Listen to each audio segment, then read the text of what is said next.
Hello and welcome, viewers. As I said, in this new year, I will try to do more conversations that are meaningful, topical. As part of our series, The Nation Wants to Know, we'll try and go deep into issues, speak to newsmakers, personalities, to go beyond what we can bring you on a daily basis in the course of the day's debate. The idea is to go into issues in depth. Recently, we had a conversation with Mr. Gurumurthy, which was very well received by many of you. It gave us a perspective of the politics that went behind the struggle to build the Ram Mandir.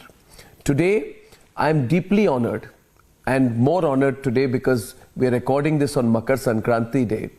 Deeply honored to be in the presence, though virtually, of Gurudev Sri Ravi Shankar, who needs no introduction, founder of the Art of Living and India's foremost spiritual guru. Gurudev, namaskar. Thank you for joining me, and very, very happy Makar Sankranti to you, Bihu to you. It's a very auspicious day to be speaking to you, and I think that's also very fortuitous. So thank you for joining me. Yes, Arnab. Same to you. If you are happy, Bihu and Makar Sankranti, it's a great day. Thank you, Gurudev. There is celebration all over the country today. Yes, Gurudev. Right from Punjab to Tamil Nadu, in different ways, in different fashions, we celebrate this day. And that is the beauty of India. Yes, that's what. It completely unites us all, and unites us also in the spirit of Sanatan Dharma.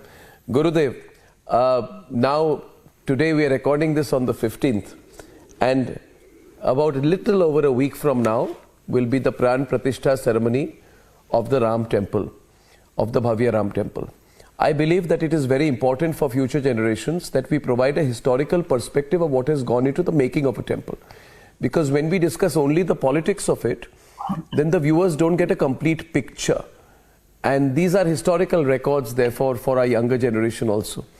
Gurudev, I want to start with a different question. In a recent conversation, I think very, very recently, you said that in the summer of 2002, when Vishwa Hindu Parishad Chief Ashok Singhal came to visit you at the Grand Bangalore Ashram of Art of Living, you had an intuition that this dispute will not be solved for another 14 years. But you had also told him that you pray for it with all your commitment and all is possible. We are very keen to know what is that intuition you had, what was that meeting like, and what was Ashok Singhal's reaction, what was going in your mind. We are very keen to know what is that, what is, the sense that you had of the way things would pan out. As everyone knows, Ashok Singhal's one-pointed agenda was Ram Temple. And he was traveling far and wide the country. He has come to me several times. And once when there was a talk between with the Shankaracharya and the Muslim personal law board, it all failed. And so he was so disappointed. So he came to me right from Kanchipuram to Bangalore. At the time I told him, I have the intuition, I have this feeling that the vision that there's a temple which is dilapidated. There is a Kali temple, Devkali temple. Devkali is the Kuldevi of Sri Ram. And that temple is completely in dismay. No proper arrangements are there. This is what I feel. Is there such a temple? I asked him.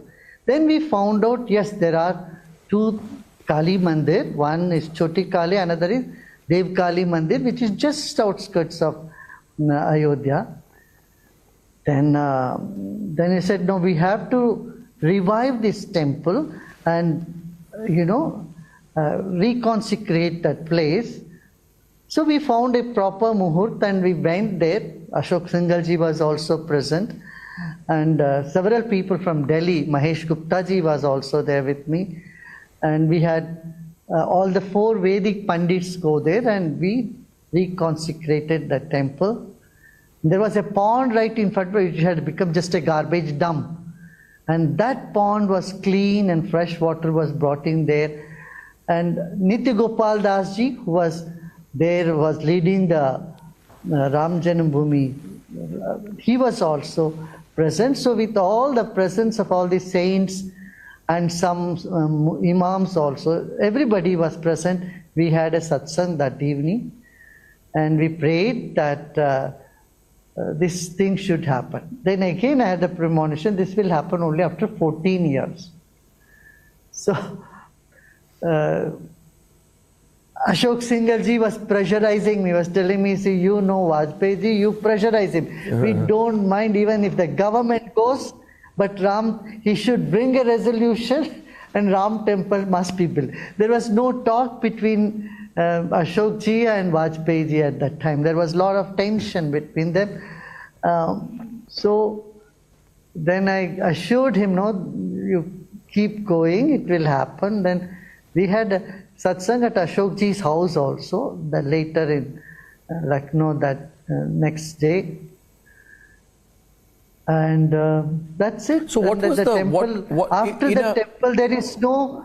After that temple consecration, there has been no bloodshed, no violence, no any mishap in the whole of Ayodhya. If you go through the history, and what I'm saying is, for everything gross, there is a subtle reason, subtle cause, and we need to look into the subtle. And that's the way, the job, work of all the gurus. They look into the subtle karan, a reason behind when something is not happening. Which may not be known, which may not be identified, and which may be beyond the perspective of the politicians. But now, again, in a spiritual sense, if you can elaborate for all our believers who are watching the program, and I believe most of the audience of Republic are firm believers, can you explain the connection between the destroyed temple of Devkali, which you mentioned, which had to be resurrected, and you were deeply involved with the resurrection of that temple? Can you, for all believers, explain to us the link between the Devkali temple and the Ram Janmabhoomi temple? What is the spiritual connection between the two? What is called the Daivi Prakop. There is, not the blessings of Mahakali was necessary for anything to progress forward. Like, any function, we start with Ganesh festival, right? Ganesh Puja. Without Ganesh Puja, no even Puja, no Yagyas happen.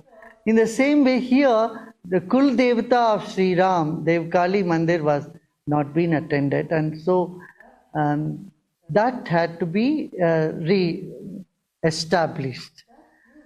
And that, subtle energy, when there is positivity comes in the subtle field, the subtle energy, subtle blessings come from all these Devi Devtas, then our work becomes much easier. And that is needed. That's why you see, even before in Ramayana, Bhagwan Sri Ram does Shiva Pratishtha, Shivling Pratishtha in Rameshwaram. He does Shiv Puja before going to the war.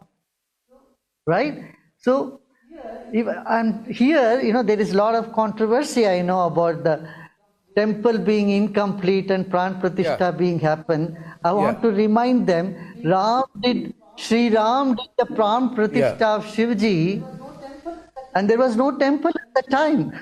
Temple was built after the Shivji was, consecrated there in Rameshwaram.